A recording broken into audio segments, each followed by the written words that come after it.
Hai, Assalamualaikum warahmatullahi wabarakatuh. Kami dari kelompok 16 MUKM akan mempresentasikan tentang definisi MUKM. Sebelumnya perkenalan dulu ya. Kami ada 4 orang. Yang pertama Catur Priskastia, yang kedua Clara Rosita Apsari, yang ketiga Eka Chandra Meliawati, yang keempat Ella Cahya Ristianingrum. Langsung lanjut ke materi ya.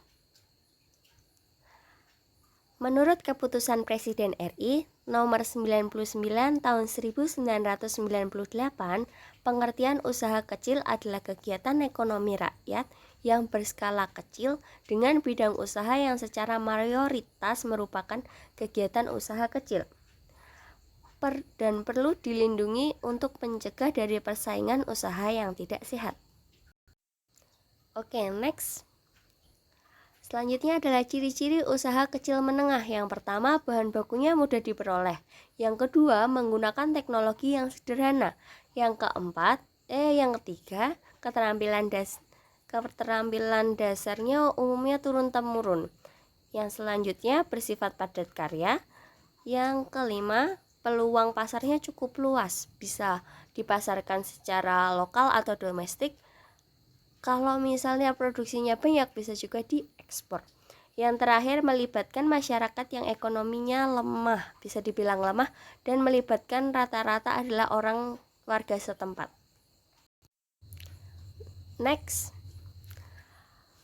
ada beberapa kriteria untuk menjadi usaha kecil menengah, seperti menurut Undang-Undang Nomor 20 Tahun 2008 yang disebutkan usaha kecil adalah entitas yang memiliki kriteria sebagai berikut. Yang pertama, kekayaan bersih lebih dari 50 juta sampai dengan paling banyak 500 juta, tidak termasuk tanah dan bangunan tempat usaha. Yang kedua, memiliki hasil penjualan tahunan lebih dari 300 juta sampai dengan 2,5 miliar rupiah. Selanjutnya, yang ketiga, kekayaan bersih lebih dari 500.000 sampai dengan paling banyak maksudnya adalah 500 juta sampai paling banyak adalah 10 miliar. Tidak termasuk tanah dan bangunan. Yang kedua, memiliki hasil penjualan tahunan lebih dari 2,5 M sampai dengan paling banyak 50 M. Selanjutnya, definisi UMKM menurut lembaga negara asing. Yang pertama dari World Bank, membagi menjadi 3 jenis, yaitu medium, small, dan mikro. Yang pertama adalah medium enterprise. Ciri-cirinya, yang pertama, jumlah karyawan maksimal 300 orang. Yang kedua, mendapat pendapatan setahun hingga 15 juta dolar. Yang ketiga, jumlah aset hingga sejumlah 15 juta dolar.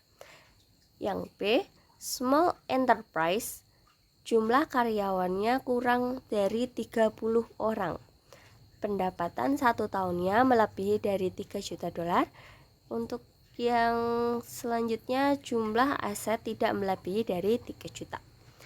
Yang terakhir adalah micro enterprise. Jumlah karyawan kurang dari 10 orang. Pendapatan 1 tahunnya tidak lebih dari 100.000.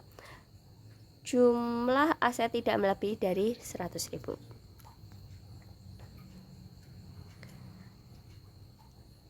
Yang kedua dari Singapura mendefinisikan bahwa UKM sebagai usaha yang memiliki minimal 30% pemegang saham lokal serta aset produktif tetap atau fixed produktif aset di bawah SG 15 juta.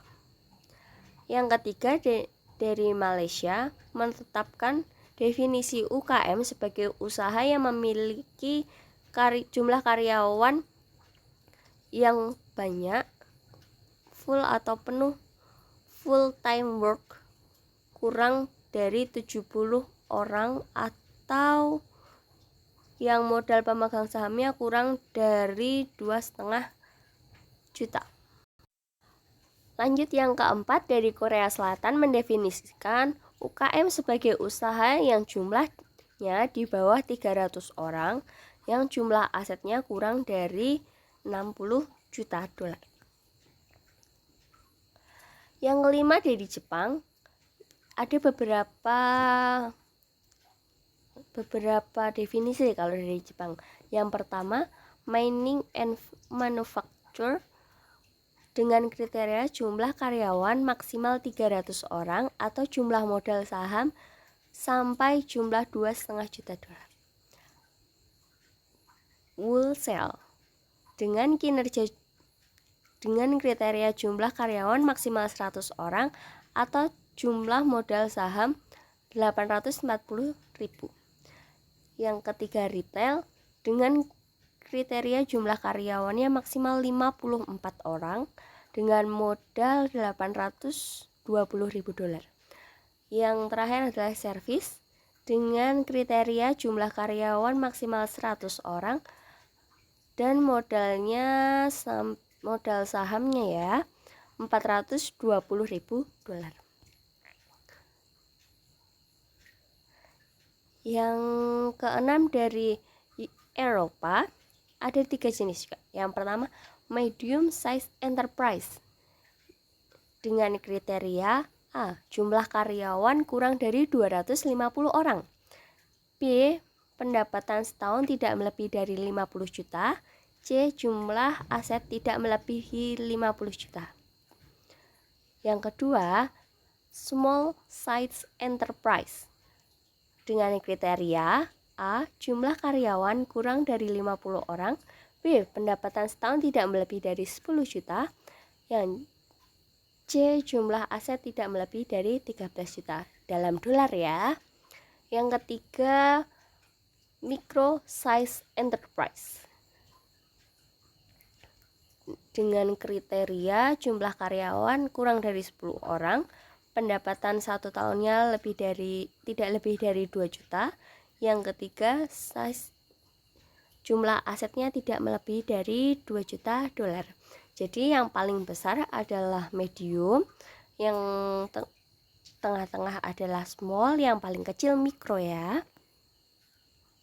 Baik, sekian presentasi dari kami. Kalau ada salahnya mohon maaf ya. Wassalamualaikum warahmatullahi wabarakatuh. Semoga membantu.